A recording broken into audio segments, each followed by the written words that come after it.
Fight fans, welcome back, welcome back. What I want to talk to y'all today about is hate versus praise as far as Errol Spence Jr. is concerned. And it's funny to me that he's receiving a lot of flack, a lot of hate, and it's surprisingly from some of the best legends and Hall of Famers in the world. I'm just trying to figure out where is it all stemming from. Like everyone knows he was in a car accident. Everyone knows he had a detached or a broken retina. We all know this. These are facts. What's killing me is like people memory is like they soon to forget. After he beat Mikey Garcia, he called Pacquiao in the ring and said it would be an honor to fight you next. Pacquiao did the political answer. Why not? You know, he didn't really want that smoke. That's why he chose Keith Thurman. He didn't want that smoke. But then when the fight actually was made and it was time for Errol to get the fight, he had an eye injury. And pulled out the fight, which naturally any fighter would do, right? But then you get people talking about, oh, he's scared of Pacquiao, like this and that. He pulled out the fight. He faked the injury. He doing all this other crazy shit, which really ain't the case at all. But it's like, y'all see this man display his life, his injuries, his hiccups on national TV. And y'all think he didn't want that fight?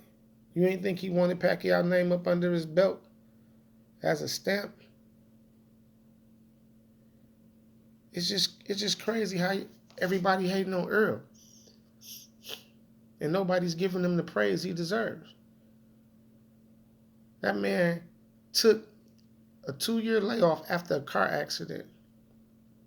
Still fought who he was going to fight before the accident, which was Danny Garcia. And everybody's saying he's a shell of himself. But he beat the shit out of Danny Garcia worse than Keith Thurman did.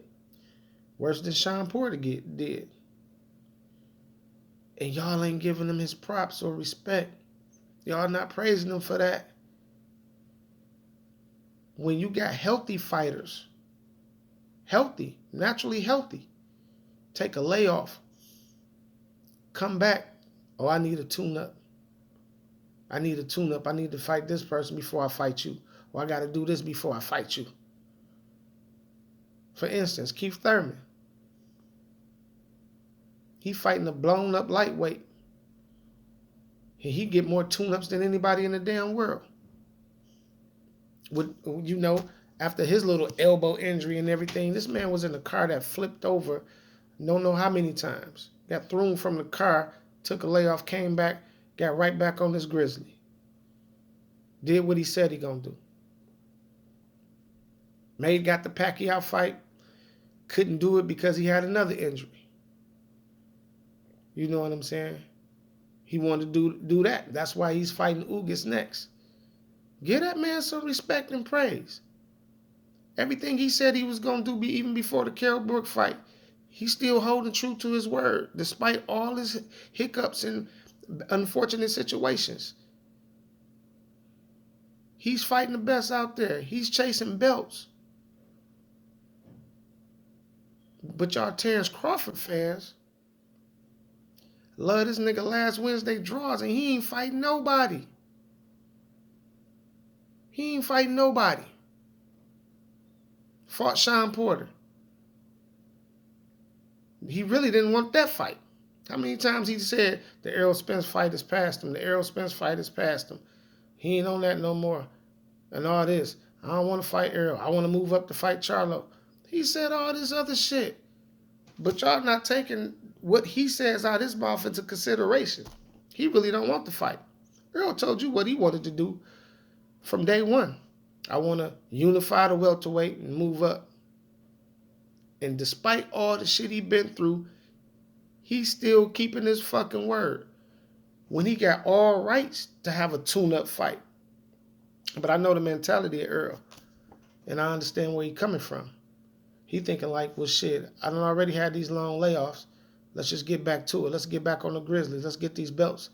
I ain't got time for a tune-up fight. Fuck around and have a tune-up fight. Then it hurts you for some real shit down the road, and it's just more wear and tear on your body. So I understand the way he's thinking. He's smart. I ain't got time for that. Get these belts, move up. Because it's hard for me to make 147. It's getting harder and harder because he's getting older. I mean, give that man some fucking praise. I don't know where the hate is coming from. I really don't. And it's from Hall of Famers and legends and other fight peers and prospects. Y'all make up all this shit about Earl, but then you got your Canelos and Oscar Valdez's who get the motherfucking passes for peds. Sweep that shit up under the rug.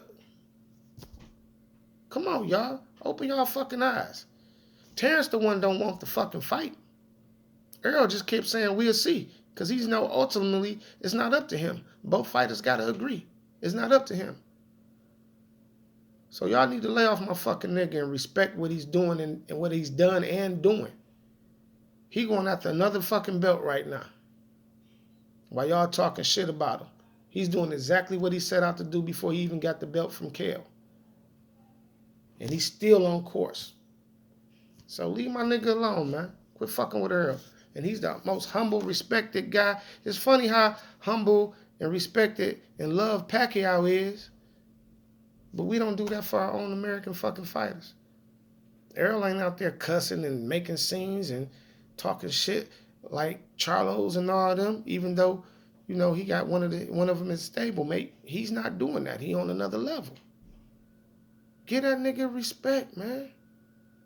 It ain't hard. The truth is the truth. He's doing everything he said he was going to do. He's speaking the truth. That's why they call him the truth. I mean, my thing is respect the man. Because you fighters out here taking tune-up fights with no injuries. Just trying to make a payday. He passed the money part. He want legacy. And I don't see how any fight fan or any fighter, former fighter or Hall of Famer, can't respect that. Y'all tell me what y'all thoughts on it. Peace.